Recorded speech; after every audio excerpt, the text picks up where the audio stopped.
Bienvenidos a la Cumbia Transnacional, un seminario que hacemos en el marco del Caribe Suena, el proyecto transversal en el que todos los centros culturales del Banco de la República en el Caribe se unen en torno a la exploración de los ritmos, fusiones y las músicas nacidas en el norte de Colombia, a toda la diversidad musical caribeña que busca abordar los diferentes géneros musicales autóctonos de esta región colombiana por medio de diversas actividades que vinculan a hacedores, gestores e investigadores. A continuación, cerramos este seminario con la conferencia El fenómeno de los sonideros en México, adaptaciones y renovaciones de la cumbia colombiana, a cargo de Daniel Alvarado Chávez. Daniel es conocido en el ambiente sonidero como Sonido Confirmación. Desde hace 10 años y durante las 2 ediciones de Sonido de todos los barrios, ha sido el encargado de alzar la mano por cualquier persona involucrada en toda esta subcultura que surgió en los barrios más populares de la Ciudad de México a finales de los 50, como el Peñón de los Baños, Tepito, entre otras colonias.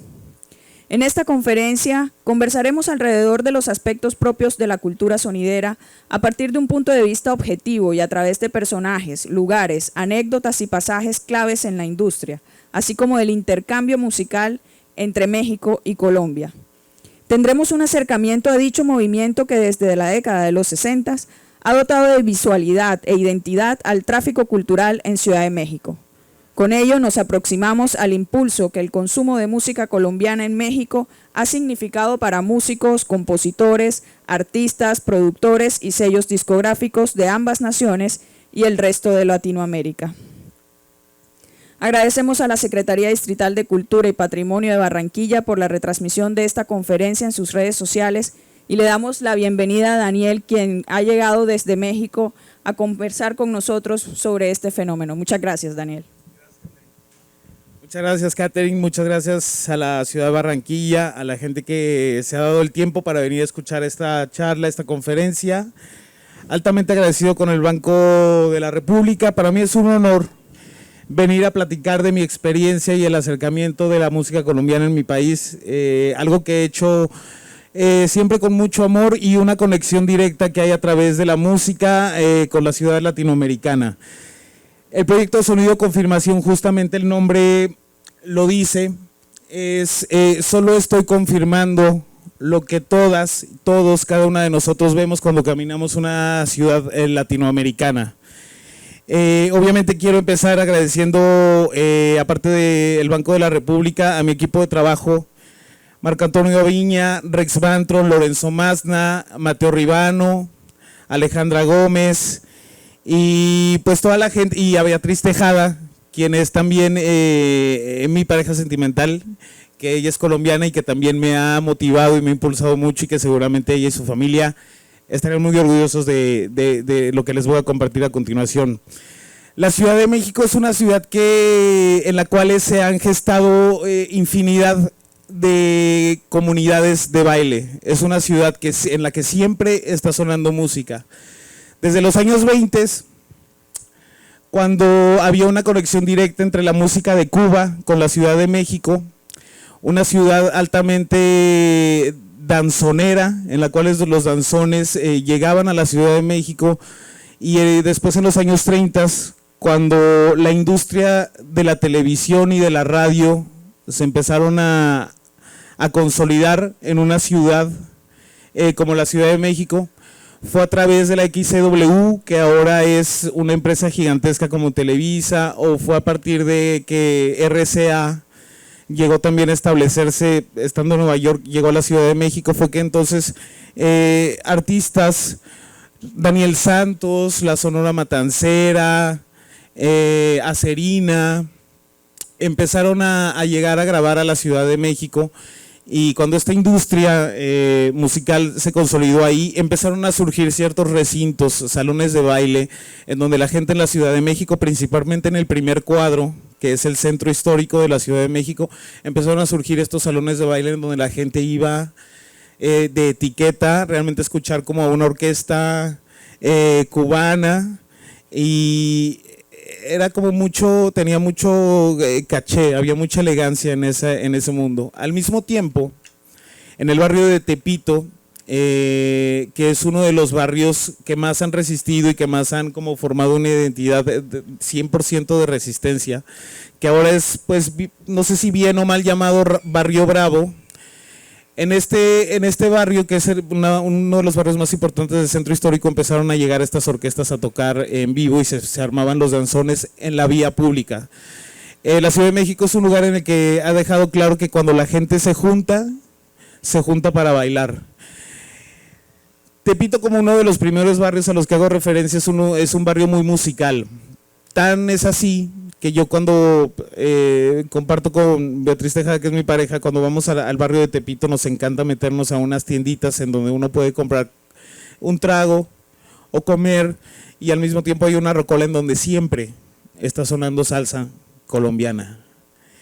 Es una conexión que mi chica tiene con ese barrio que la hace sentirse como en Medellín o en otra ciudad acá, como aquí en Colombia. Ahora pues les vamos a contar cómo esta historia, la popularización del baile en los centros de entretenimiento como estilo de vida y de historia de la ciudad. Comienzan a llegar los sistemas de sonido, la industria de la música y de los equipos de sonido, comienzan a llegar los primeros aparatos de bulbos llamados Radson, que era una caja de bulbos que era conectada a una tornamesa Garrard, que surgió como por ahí de los años 1930, 1940, y pues sonaba mucha música matancera. Al mismo tiempo que esto sucedía en Tepito, por ahí de los años 40, 50, en la colonia Peñón de los Baños, que es una colonia que se encuentra justo a un costado del Aeropuerto Internacional de la Ciudad de México, que es una formación rocosa en donde brotan aguas termales. De ahí viene el nombre del Peñón de los Baños, porque en la época prehispánica los aztecas y los emperadores pues, se iban a bañar a estas aguas termales que hasta hoy siguen siendo aguas medicinales. De esta misma forma, el Peñón de los Baños, así como brotan aguas de manantial, aguas curativas, es una fuente interminable de cumbia. Puntualmente ahí la cumbia colombiana llegó a esa colonia, que también es conocida popularmente como la Colombia Chiquita. Son distintas identidades y distintos personajes los que se han encargado de traer gente que desde los años 50 y también en los 60 empezaron a viajar al sur, empezaron a viajar a Colombia, Perú, Ecuador, en busca de discos. Tenían el aeropuerto a un costado y para ellos era muy fácil viajar, y empezaron a traer música. Antes de que la cumbia llegara a la Ciudad de México, a la Ciudad de México ya se escuchaba el porro al mismo tiempo que el danzón. Había un intercambio musical constante, la música de Pedro Infante, la música de Agustín Lara, así como sonaba aquí, allá también sonaban los porros. Es muy interesante tocar ese tema porque ya existía un intercambio musical desde aquellos años, ¿no? Empiezan estos personajes a viajar acá y se traían música de los gaiteros de San Jacinto, Andrés Landero. Los señores viajan para acá a Colombia y regresan a la Ciudad de México y empiezan a vender esta música a todos los demás colegas, amigos, sonideros. Hay personajes muy importantes dentro de la colonia del Peñón de los Baños, que es la familia Perea, que es una dinastía, son como 4 o 5 generaciones que han recibido un legado. Es una de las familias más grandes del Peñón de los Baños, y que todos pues, los personajes de esta dinastía, todos se dedican a la difusión de la música colombiana y a hacer bailes sonideros. La familia Perea pues parecía, incluso para gente que es de esa familia, ellos creían que la familia Perea era la única que viajaba a Colombia y que traían música. Empezaron a darse cuenta que habían otras familias dentro de este barrio del Peñón de los Baños que también viajaban a traer música para los Unidos. Entonces la gente que quería conseguir cumbia ya no tenía que viajar para acá a Colombia, sino llegaban al Peñón a adquirir estos discos. De ahí se empezó a crecer la forma de trabajar esta música, que era básicamente tener un micrófono, una tornamesa y unos parlantes, y al hablar y presentar una música diciendo, vamos a escuchar un tema de Andrés Landero, la música de Colombia, que no sé, hablaban de esta forma y presentaban la música de una forma muy elegante. Mi compañero y colega Javier Martínez, Sonido Martínez, una vez me dijo una frase muy bonita que me decía que es, la Ciudad de México es el parlante de Latinoamérica. Es una ciudad en la que todos los ritmos de Latinoamérica llegaron y se baila. Si usted va a un baile sonidero, usted puede escuchar música de Puerto Rico, de Ecuador, de Perú, de Colombia. En 2 horas que duró un baile por la noche usted puede escuchar todos estos ritmos. La cumbia en la Ciudad de México la hemos hecho propia. No ha sido como una forma de apropiación, sino ha sido como como a través de un sonido uno llega a sentir como una identidad latinoamericana. Es como la forma en que la gente puede unirse en un baile. Yo creo mucho en el poder de la música y cómo ha superado y rebasado fronteras. Muchos artistas reconocidos son hasta la fecha el poder que tiene el artista, en paz descanse, Andrés Landero. Para muchos en México, en la Ciudad de México y también en Monterrey, que es la zona norte de la República Mexicana, el legado que dejó el señor es casi como una religión. Quiero obviamente también hacer mención de que este intercambio musical tan importante que se dio a partir de los años 50, cuando la industria de la música colombiana se dio cuenta que en México había que la gente estaba consumiendo mucho esta música, sellos discográficos muy importantes como Discos Fuentes empezó a darle licencias a la industria mexicana, que en ese momento era Discos Pirles o Musart.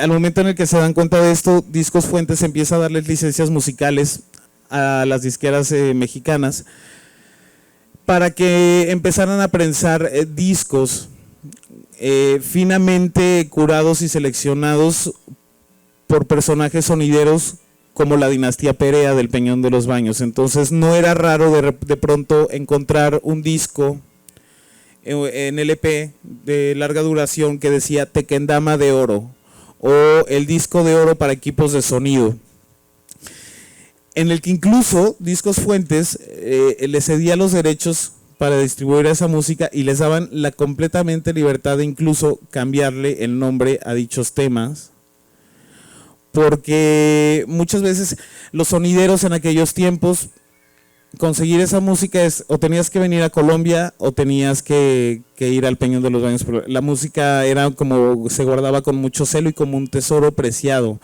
en el que cuando un DJ cuando un sonidero estaba poniendo la música en su tornamesa, no quería que el otro se asomara y que supiera cuál era el tema que estaba trabajando, porque era exclusivo, una cosa que solo él tenía. Muchas veces esto los llevó a cambiarle las etiquetas a los discos y se generaba como todo un misterio y una mística de, es que cómo él se pone este tema, de dónde lo sacó, ¿sabe? Esto vino a cambiar muchísimo la industria. Y este tipo de compilados cumplieron una función que fue difundir muchísima de la música colombiana, salsa y cumbia, a las nuevas generaciones que en aquellos tiempos estaban inquietas y querían como saber más de esta cultura musical.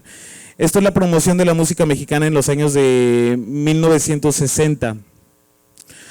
Cuando también parte de estas familias de esta colonia, llamada Colombia Chiquita, el Peñón de los Baños, estaba la dinastía Perea, que traían música, pero que también dentro de todos esos personajes estaba el señor Morelos y el señor Jazmín.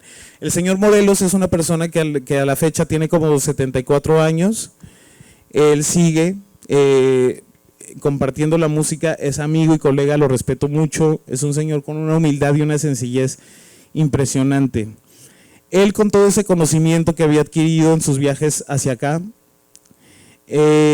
empezó a impulsar a grupos de cumbia mexicana, el señor Morelos y su hermano Jazmín les mostraba el camino de cómo trabajar una cumbia, una salsa, con ese oído tan refinado que ellos ya tenían, les guiaban en el camino de cómo generar un sonido sí colombiano, pero con una identidad mexicana. Se empezaron a adaptar nuevos instrumentos, como las trompetas, los teclados.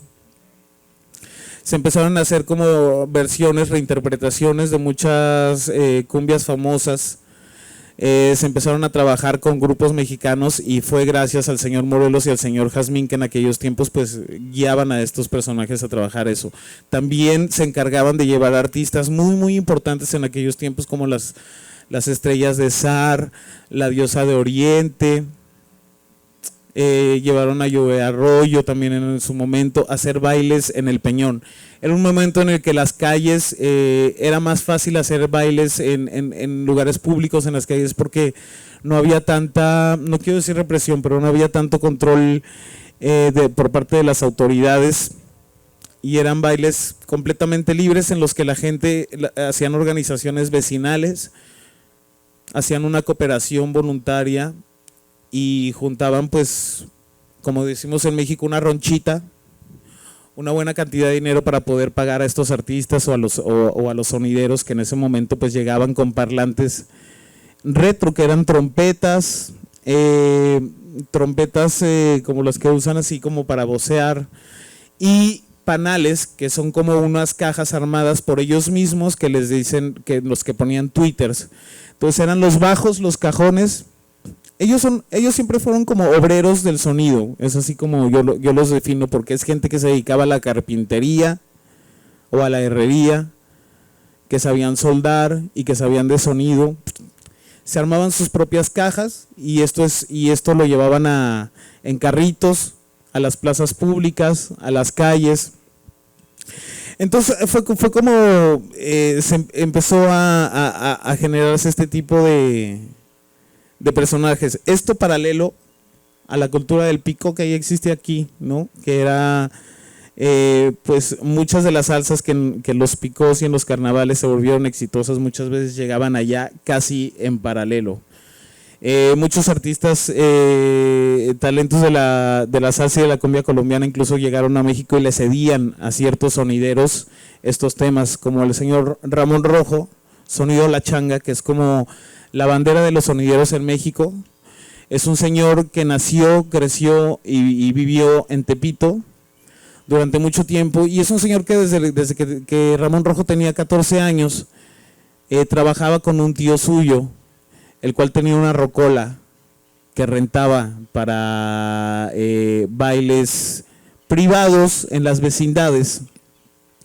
El señor Ramón Rojo a sus 14 años veía el equipo de sonido de su tío y decía, le creció la ilusión de querer comprar un sistema de sonido así, en el que pues obviamente sonaba mucha música matancera, ¿no? La Sonora Matancera era como lo más escuchado en el barrio de Tepito, que es este barrio que está en el primer cuadro del centro histórico. El señor Ramón Rojo adquiere su primer equipo y los sábados, a partir del mediodía, lo sacaba al patio de su casa, al patio de la vecindad, y ponía pues Daniel Santos, Acerina, Celine Rutilio. Empezaban a pasar personajes que el señor Ramón Rojo conocía, que eran sus vecinos. Tenía un micrófono y sin querer pues solo empezaba a mandarles saludos a quienes reconocía y pasaba por ahí. En ese momento fue que cambió la forma de proyectar la música, en la que de pronto no solo era saludar, sino arrojar datos acerca del artista, acerca del género musical que se estaba trabajando. El señor Ramón Rojo creo que nunca dimensionó lo que iba a venir después.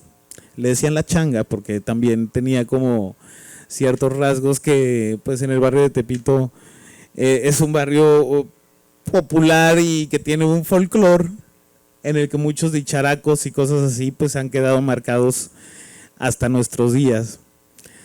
Es curioso mencionar que en el barrio de Tepito, que era pura salsa, en el Peñón de los Baños al mismo tiempo estaba la cumbia en su máximo esplendor. empezó a difundirse tanto esta música que llegaron personajes del norte de la República Mexicana, en particular Sonido Dueñez, que es el señor en Monterrey, que llevó la cumbia a Monterrey y que gracias a un accidente en el que se le acababan las baterías a la tornamesa que él tenía, la batería ya estaba casi por terminar, por acabarse, y entonces los discos giraban de una forma más lenta, generando un sonido muy particular que pues ahora es como llamado la cumbia rebajada, en la que obviamente más que cumbia sonaban muchísimos vallenatos a una velocidad súper lenta. Al momento que la gente empezó a escuchar esto, tuvo un impacto, no sé, en su forma de bailar, en su forma de expresarse. Y sí, definitivamente la cumbia rebajada se consolidó como la forma en que suena la cumbia no solo en la Ciudad de México, sino en Monterrey. Esto es una forma diferente de escuchar la cumbia, ya que también se baila y se vive diferente.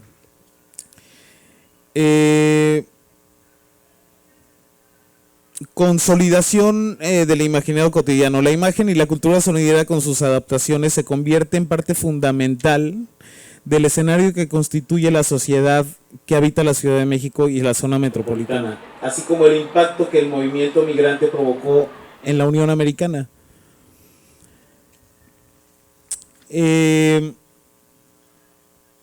Habíamos hablado de que ya se cedían las licencias y bueno, grandes exponentes en la Ciudad de México son Andrés Landero, Aníbal Velázquez, Lito Barrientos y Lucho Bermúdez. Para mí fue muy impactante cuando conocí el movimiento sonidero escuchar un tema como Tolú de Lucho Bermúdez, que pues es casi como un himno en Colombia. Para mí fue muy impactante. Yo me acerqué al movimiento sonidero en el 2009 y fue muy impactante para mí ver un baile donde habían 4 o 5 cuadras llenas de parlantes, luces, y empezó a sonar Tolú de Lucho Bermúdez. La gente empezaba a armar ruedas. Y tengo que decir, la gente que mejor baila en la Ciudad de México es la gente transgénero. La gente se queda impactada viendo las coreografías que estos personajes hacen. Esta comunidad de baile que existe desde la época del danzón, desde los 20, desde los 30, es una comunidad de baile que hasta la fecha se juntan en parques, en plazas públicas durante toda la semana para ensayar y en un baile callejero demostrar todos esos pasos de baile que estuvieron ensayando durante toda la semana. Es una forma de convivencia y de interacción entre los personajes que al final genera una unidad. Las historias que se cuentan en un baile sonidero es como una forma en la que se está contando la historia social de un país, en donde el amor y la forma en que se transmite la música de ustedes de su país, de Colombia, hacia allá, aparte de que genera una unidad, se siente propia. Sí, es un fenómeno porque la música que aquí, como mencionaban hace un momento, la música que aquí sonaría en diciembre, en la Ciudad de México suena todo el año. Pastor López, Lisandro Mesa, Jorge Mesa, son de los artistas que más suenan en los bailes sonideros en la Ciudad de México. Hay gente muy celosa que guarda muchísimas joyas. Para mí es muy impresionante. Justo ayer tuve la oportunidad de visitar algunas bodegas de discos en el centro. Fui a Discolombia. Fui a otros lugares y con todos los que me vendieron música el día de ayer, todos me mencionaban con nombre y apellido a muchos sonideros que yo a lo largo de este camino he venido conociendo. Me dejó claro que esta gente tiene décadas de venir a esta ciudad, a Barranquilla, a Medellín, a Bogotá, y la gente los conoce porque vienen y devoran música. Mario Galeano del Frente Cumbiero me mencionaba cuando una vez lo llevé a la Ciudad de México a comprar discos en la periferia de la Ciudad de México. Encontró discos de Andrés Landero que ya eran imposibles de conseguir aquí. Me parece muy impresionante, sí, porque la gente que viene, saben que aquí el mexicano que viene compra bien, ¿no? Entonces, si uno va solo no es lo mismo que si uno va bien acompañado con una persona que conoce y que se sabe mover en esta ciudad. ¿Sabes cuántos sonideros? O sea, ¿tienes un mapeo de cuántos sonideros hay en la Ciudad de México? Sería imposible.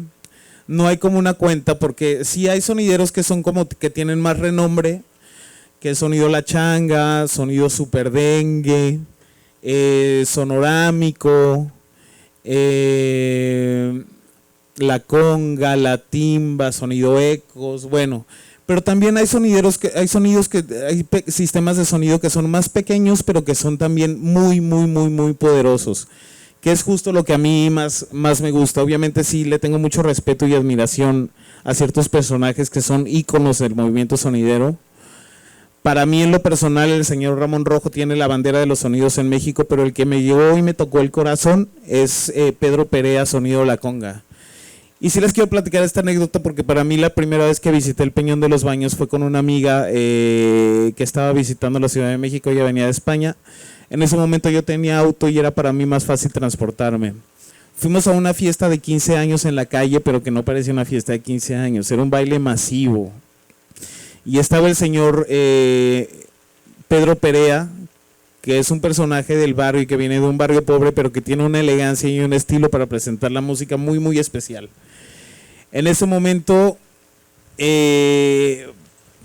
puso la cumbia del pescador en una versión de piano, que yo mientras estaba bailando de repente sentí una efervescencia dentro de mí que inmediatamente me hizo arrojar lágrimas por la forma, no solo por el sonido. Era la cumbia del pescador versión piano, pero una versión rebajada, que eso le daba como un sonido muy nostálgico y muy melancólico. Y al mismo tiempo el señor hacía intervenciones y decía barrio pobre para los barrios de México y el mundo. Cosas y frases muy directas que me impactaban muchísimo en el corazón, y de ahí nació como mi inquietud y mi admiración hacia estos personajes. Cabe mencionar también que ciertos grupos de cumbia mexicana empezaron a trabajar música cubana, pero adaptada a sonidos de cumbia. Alberto Pedraza, que es uno de los principales exponentes y es considerado como el rey de la cumbia sonidera en México. Alberto Pedraza es parte de una dinastía también, no de sonideros, sino de músicos. El pueblo de San Juan de Aragón, que es muy cercano al Peñón de los Baños, el pueblo de San Juan de Aragón es una colonia de músicos, en la que obviamente, como lo hablábamos hace un momento, pues la primera conexión con la música latinoamericana en México fue la música cubana. Entonces es impresionante cómo ellos pueden adaptar un son cubano, temas de la Sonora Matancera, los adaptan a una cumbia. Entonces puede usted escuchar temas como Mi Rumba Cha Cha Cha, o música pues desde Daniel Santos de la Sonora Matancera, pero adaptados a un sonido de cumbia, que el sonido de la cumbia mexicana es lo que lo hace diferente a la cumbia colombiana, es el uso de las trompetas y el uso de los sintetizadores. Obviamente mucha gente, el público en repetidas ocasiones desconoce el origen de estos temas. Ya se me está volando todo aquí, pero no importa. Bueno, grandes exponentes, proyección internacional. La exclusividad en sonideros y emisoras dotó el nivel la posesión de música tropical latina, siendo al mismo tiempo dándole proyección a muchísimos artistas latinoamericanos, colombianos o cubanos. La Ciudad de México les ofrecía como una proyección internacional. Es decir, para muchos músicos y orquestas, el llegar a la Ciudad de México era justo el trampolín para darse a conocer internacionalmente. Hay una anécdota que vi en un documental acerca de Lucho Bermúdez, que es cuando el señor Lucho Bermúdez llegó por ahí de los años 40 o 50 a la Ciudad de México, cuando ya se había consolidado la XCW, que de ahí surgió esta gran empresa que ahora es Televisa. El señor Lucho Bermúdez llegó a la Ciudad de México y tenía una sesión en un programa de televisión nacional. Llevaron a Lucho Bermúdez a tocar solo a él, obviamente no con su orquesta, porque era imposible trasladarlos a todos en ese momento. El señor Lucho Bermúdez llegó a los estudios de la XCW con sus partituras, y ustedes me creerán, en ese momento le hicieron una grosería a los músicos mexicanos que se encargaban de leer esas partituras, porque no querían tocar las partituras de un artista que en ese momento no era tan reconocido como la Sonora Matancera en México. Obviamente no se imaginaron todo lo que vendría después. El trabajo del señor Lucho Bermúdez fue grandísimo, porque también pues él tocaba en salones y en lugares súper elegantes. Había una conexión directa con el jazz. Y bueno, quiero también hacer como una mención de algunos documentales y exhibiciones de arte. Miriam Biers, que es una colega de Suiza, llegó a la Ciudad de México hace unos 6 o 7 años y empezó a rondar por estos salones de baile, y fue cuando tuve la oportunidad de conocerla, y justamente ella acaba de regresar de Santa Marta porque ella ha hecho 6 libros relacionados con la cumbia y la cultura sonidera. Disculpen ustedes que de repente me estoy perdiendo, pero bueno, ok, sí. Se me ha pasado como súper rápido todo esto. Ok, permítanme un segundo.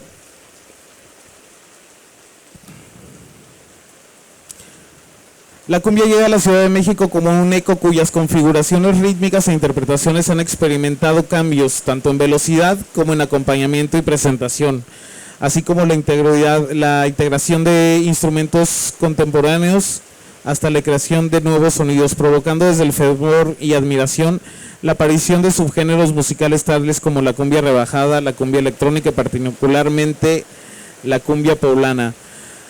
Para mí es muy chévere asistir a este tipo de bailes en las vecindades y en las plazas públicas, porque uno puede ver gente muy joven, que tendrán muchas veces, chicos y chicas tendrán una pinta de reggaetoneros, pero que a lo bien están bailando música de la Sonora Matancera, de Lucho Bermúdez, de Crescencio Camacho. Para mí escuchar Santana en salsa o la cumbia en do de Lito Barrientos, con unos parlantes realmente potentes, y que uno siente el bajo uno está bailando y siente el poder del bajo en el estómago, y obviamente ver que la gente no baila de la misma forma que acá. Allá la gente hace coreografías y es algo como muy teatral y muy de danza. Imaginen ustedes el poder de los vientos de Lito Barrientos con estas luces y con este sonido. Bailes libres en donde la gente no paga un peso por asistir a estos eventos, y uno puede llegar con su trago y puede formarse. Obviamente son muchas cosas que se mezclan, y siendo un baile libre, pero sobre todo también siendo bailes que se dan en los barrios, obviamente también esto genera que ciertos grupos tengan resillas entre ellos. Por lo tanto, saben que si hay un baile sonidero en la colonia, se van a encontrar aquel o aquella con la que tuvieron agravio antes. Esto ha venido a restarle mucho al movimiento sonidero, y el movimiento sonidero se encuentra en una constante resistencia, ya que aquellos bailes emblemáticos, masivos, en donde justo se tejía toda esta forma de socializar en la Ciudad de México, ha venido cambiando. Las autoridades últimamente han limitado muchísimo este tipo de bailes. Muchas veces cuando ya tienen todo el equipo de sonido montado, llegan a cancelarles el baile y los hacen regresarse, irse para atrás, y bueno, no puedes tocar. Esto gracias a que muchas veces la gente del barrio no concibe el daño que le están haciendo a su propio ambiente, generando este ambiente de violencia. Están matando como toda una cultura que pues le ha dado pues una identidad y una forma de unión. Es muy difícil mantener esto, se le sale de las manos incluso a los sonideros, a veces con los propios saludos. Antes de eso quiero ir a que hay una diferencia entre un DJ y un sonidero. El DJ es generalmente una persona que toca en una discoteca y que está como alejada del público, que solo se encarga de poner música y ya. El sonidero está a ras del suelo como estoy yo con ustedes. Obviamente a veces es tanta la cantidad de gente que hay alrededor de un sistema de sonido y de una persona que es melómana y que está ahí como poniendo temas muy duros. En un baile sonidero, si yo estoy aquí con mi tornamesa y estoy con mi música, uno tiene aquí alrededor a una cantidad de personas que están con papeles así o con cartulinas más grandes en la que escriben saludos. Muchas veces ni se pueden acercar, en la que todo el tiempo están acercándole al que está en la cabina de audio, le están poniendo así el saludo, y el sonidero está así con 1000 cartulinas así leyendo todos los mensajes y a veces no se dan abasto. Esa es la gran diferencia entre un DJ y un sonidero. El sonidero tiene un contacto directo con la gente, una comunicación constante. El hecho de mandarle saludos a la gente que está en ese momento en los bailes los hace conectarse. El que se quiere ir a partir de que el sonidero lo saluda, esa persona se queda. A la gente le gusta mucho que la persona que está en la cabina pueda reconocer y que pueda darles ese reconocimiento a la gente que está en el público. Y aparte el sonidero obviamente es del barrio. La familia Perea, la dinastía Perea en particular, con esta historia que les conté de cuando lo vi al señor Pedro Perea tocando esta cumbia en un baile del Peñón de los Baños, obviamente para mí me conmovió tanto que el señor Pedro Perea para mí ya no era solo un ídolo, sino después se convirtió en un amigo. El hijo de Pedro Perea se llama Fausto Perea y su sonido se llama Sonido Ecos, y es un man que actualmente tiene 29 años. Cuando él era más chavito, estaba en el bachillerato y era una persona pues rebelde, que le encantaba el ska, que le cantaba el reggae, que pertenecía en algún momento a un grupo de choque en la que pues en las manifestaciones el man tenía mucha convocatoria y era líder, y lo hacían llamar para como hacer destrozos.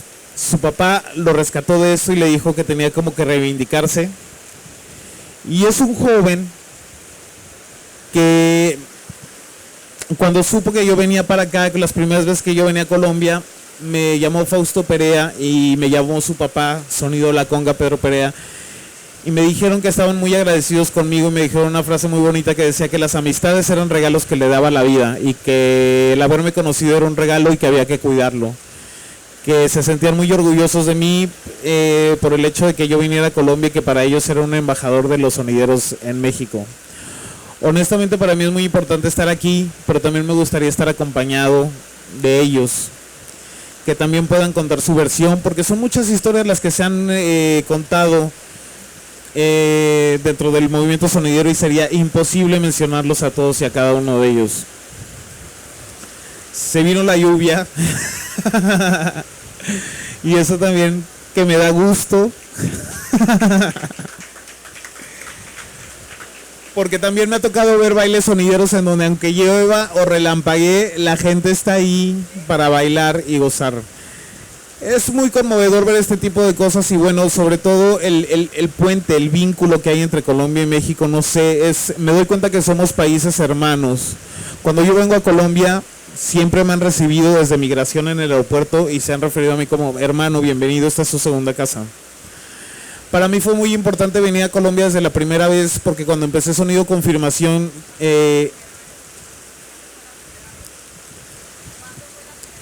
la primera vez que vine fue en el 2017, me trajo Juancho Medina, que tiene un sitio en Bogotá que se llama Bugaloop. Yo llegué aquí a Colombia porque cuando Sonido Confirmación inició hace 9 años, inició como un proyecto audiovisual, ya que yo me dediqué, yo estudié cine, me especialicé en edición y en video. Entonces para mí recorrer, cuando terminé la carrera, había algo que me llevaba al centro histórico. No sabía para qué iba, pero yo solo quería grabar mercados, el metro, los camiones de transporte público, y siempre tenía mis audífonos en los que casi siempre traía una salsa, una cumbia. Entonces muchas de esas imágenes que yo veía al momento de estar escuchando al mismo tiempo la música, me daba cuenta que era una combinación perfecta, y siempre el cine me parece como muy grande y muy importante porque justo logra reunir como todas las artes, las junta, y bueno, de ahí surgió como mi necesidad de estar grabando videos de la Ciudad de México que los pueden checar más después. Tengo un canal de YouTube en el que ustedes le ponen sonido confirmación y salen todos los videos que he hecho, que al final pues son un homenaje a mi ciudad, una ciudad que amo mucho. Estos videos ustedes pueden ver, siempre empiezan de día y terminan de noche. Las imágenes, las escenas que pueden ver ya al final de los videos siempre son en bailes sonidos en la noche.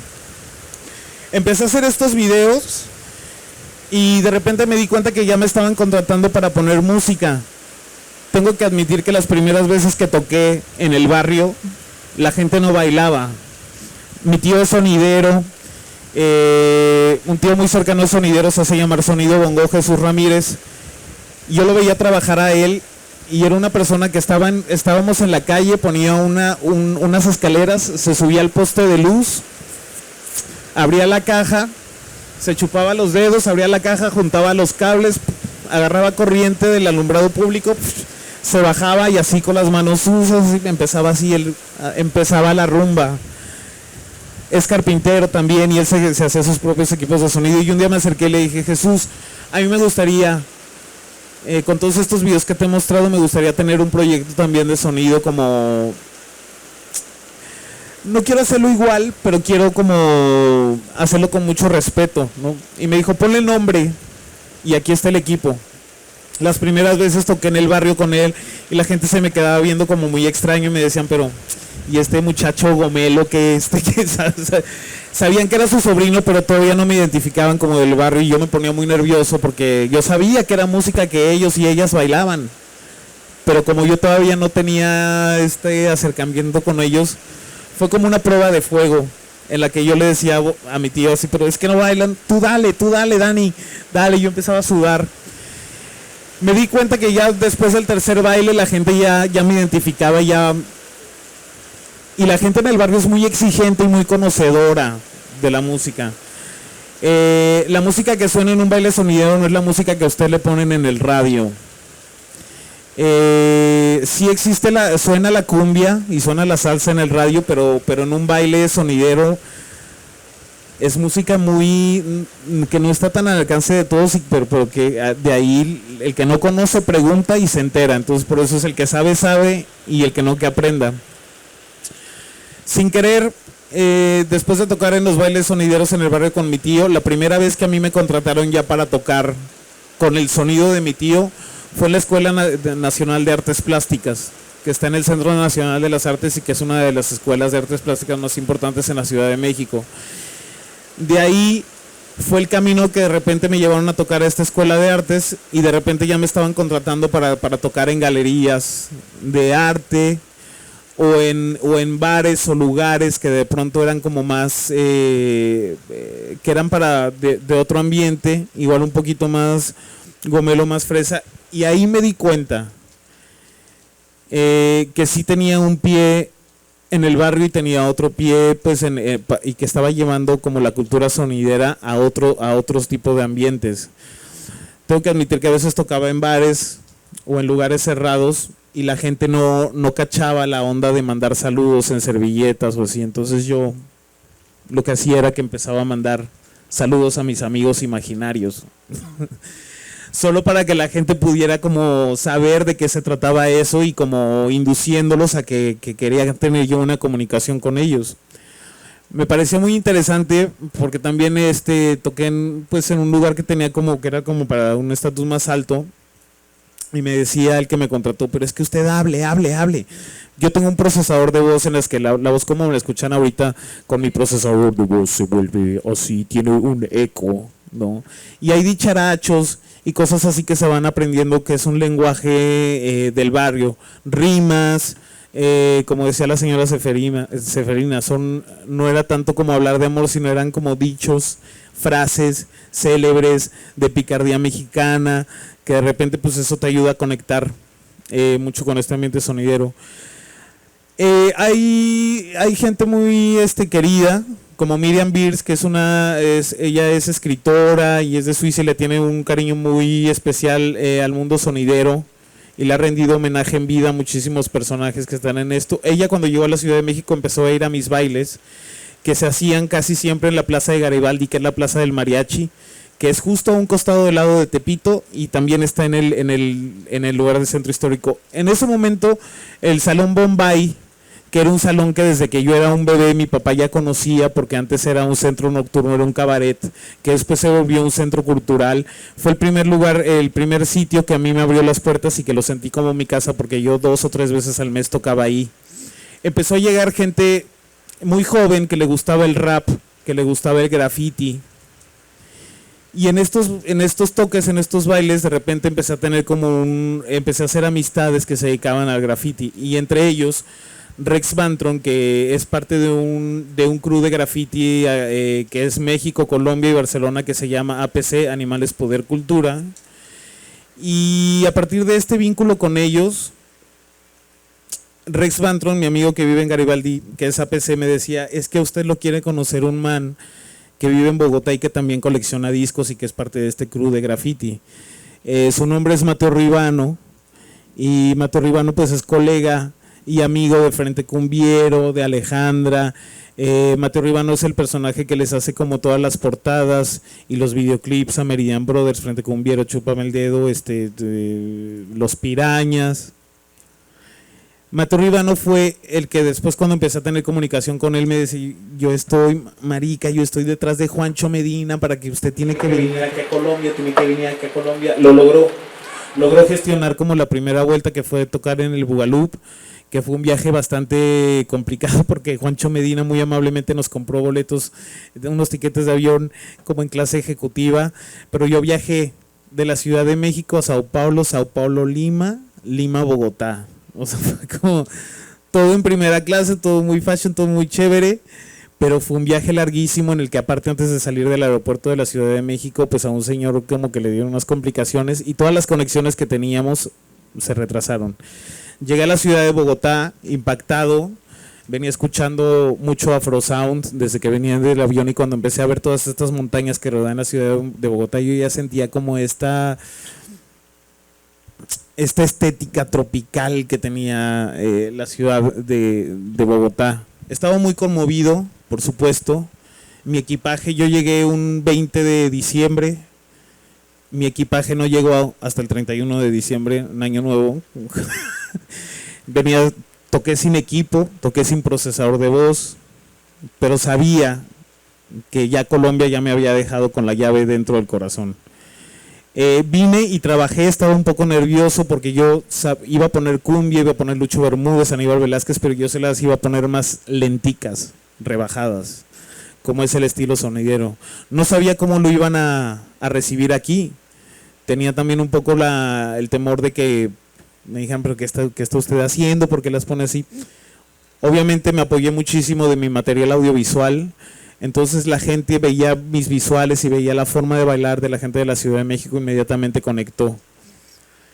La segunda vez que vine aquí fue por parte de Chucky García, quien es el programador de los festivales Al Parque, Colombia al Parque, Rock al Parque. Entonces un día recibí la invitación por parte de Chucky García y me dijo que Mario Galeano y ellos le habían hablado de mí. Es un festival muy importante como el Vive Latino en México, pero que me trajeron aquí, me trajeron a mí como sonido de confirmación, y a Nortec Collective, que es como también esta gente que hace música electrónica, también retomando como los sonidos del norte del país. Y me di cuenta que estaba tocando justo en el mismo cartel con los Gaiteros de San Jacinto.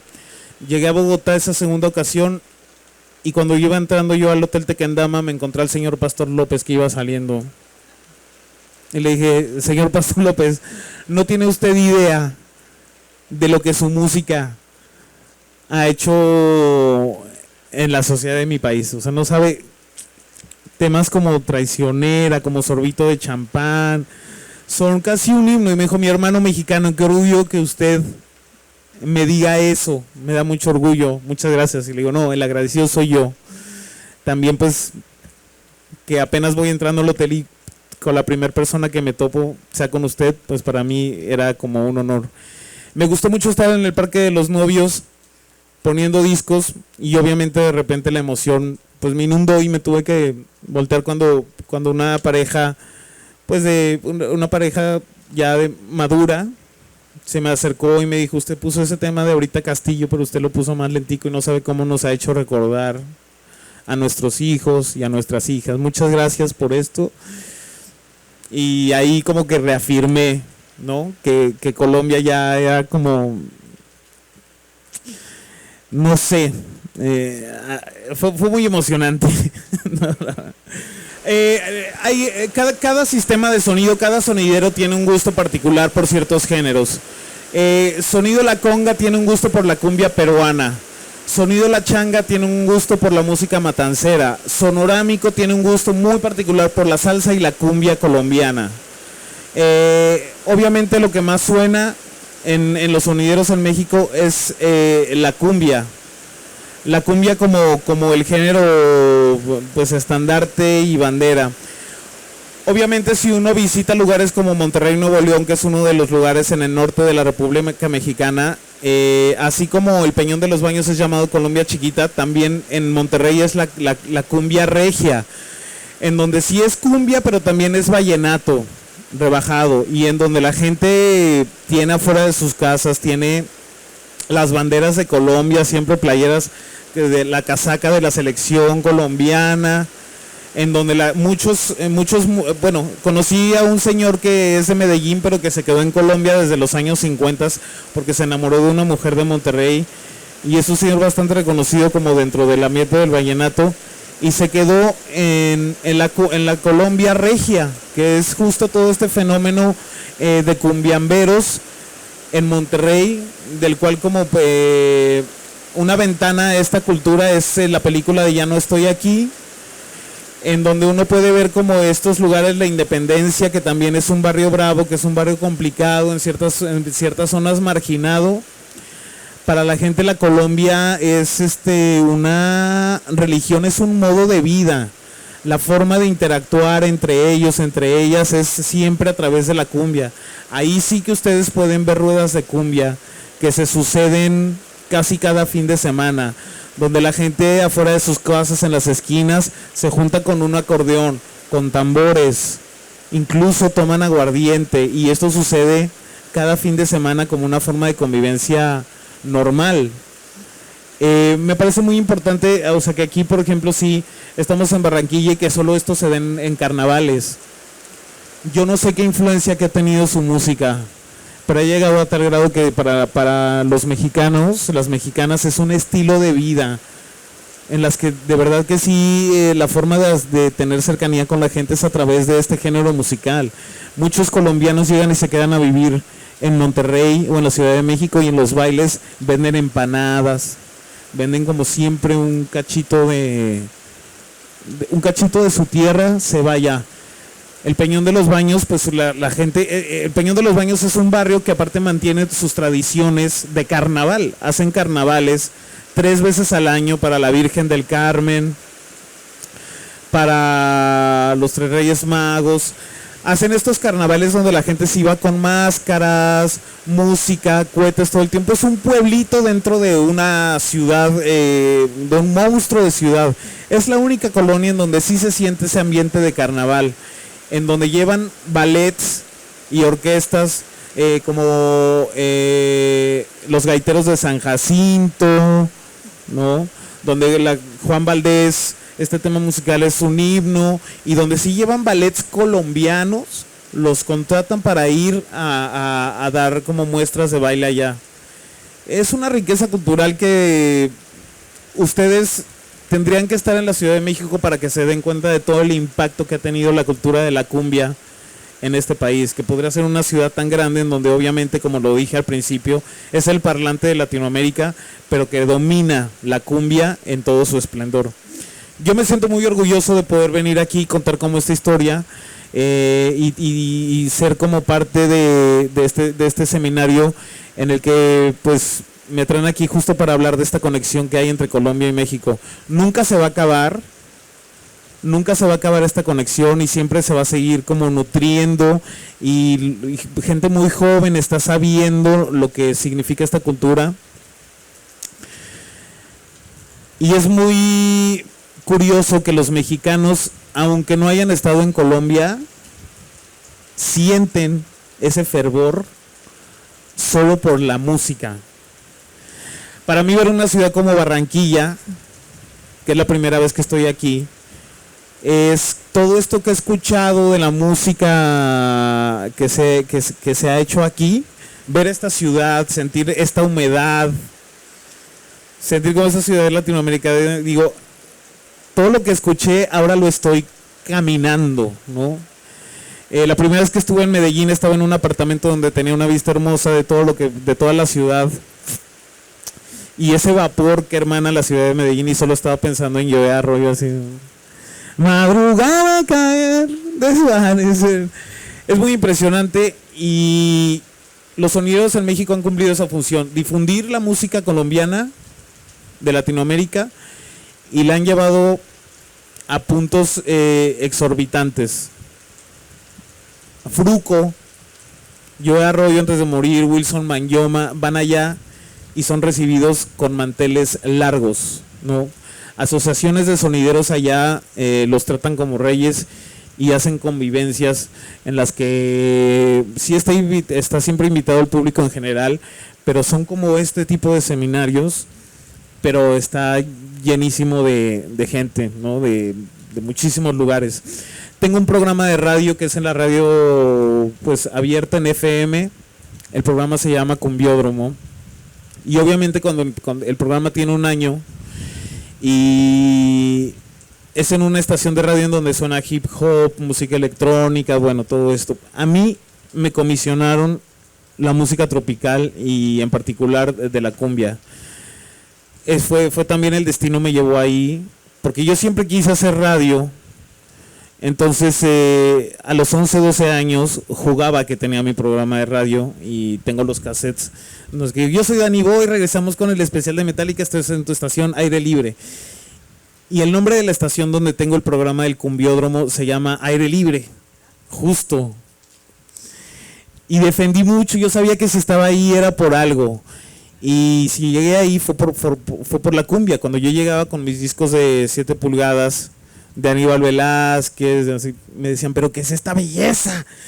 Se los puse y no estaban familiarizados con eso, pero logré después de un año que me dieran este programa en FM, que obviamente al principio yo sí me quería poner muy, pues quería poner también por lo que me gusta, pero me di cuenta que si yo seguía como viéndome tan exquisito como en la selección musical que ponía, que siempre eran cumbias no muy comerciales, pero sí ponía Cumbiendo, Lito Barrientos, Lucho Bermúdez, bueno, todos estos exponentes.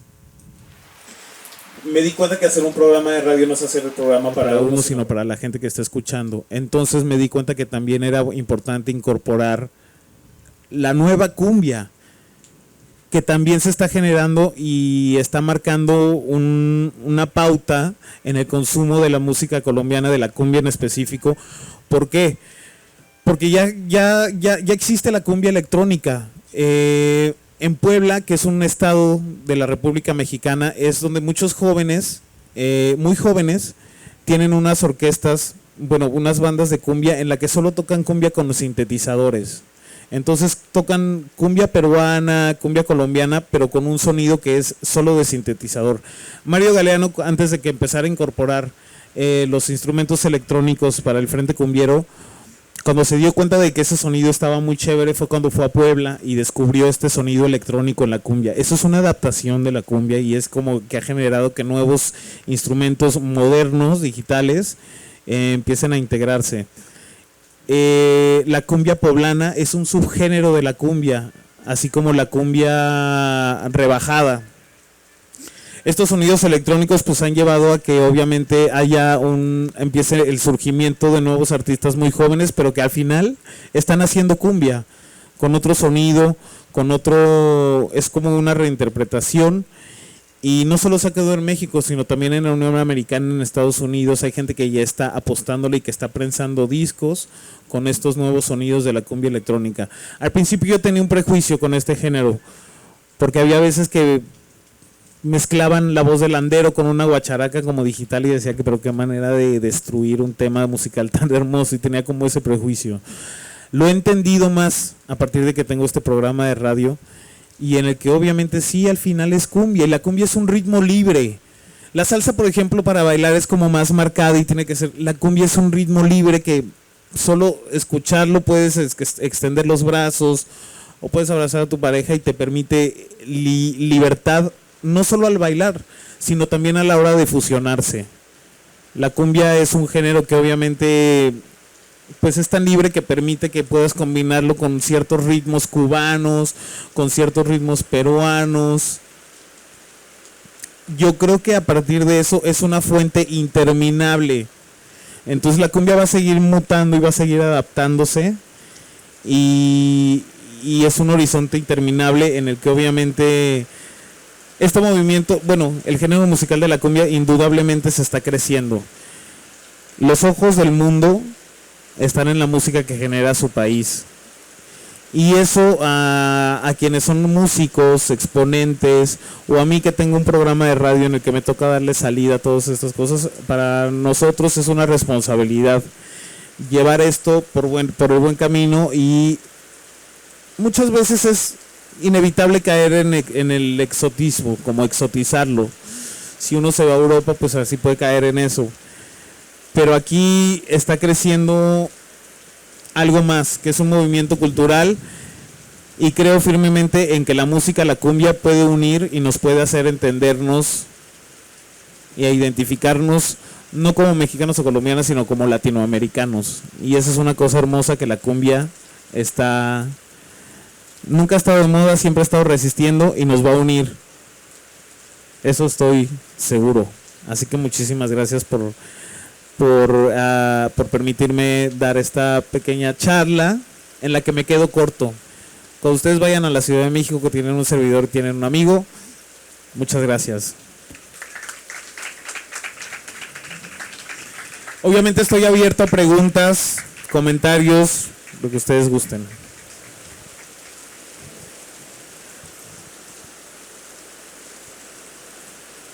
Muchas gracias a Moreno Blanco, que es un personaje que en la pandemia, pues la necesidad de poner música me llevó a hacer como sesiones en Instagram Live, ponía mucha cumbia rebajada. Moreno Blanco conectó con eso y ahora tengo el gusto de conocerlo aquí, así que muchas gracias por darte el tiempo. También, Catherine, por todas las atenciones. De verdad que me he sentido siempre como en casa cada vez que vengo aquí. Conocerte es un gusto. Lo están haciendo muy bien. Hacer este tipo de seminarios es para que la gente pueda revalorar su cultura musical y hasta dónde ha llegado, y que no va a parar. Existe el reggaetón, existen todas esas vainas, pero como la cumbia no hay dos.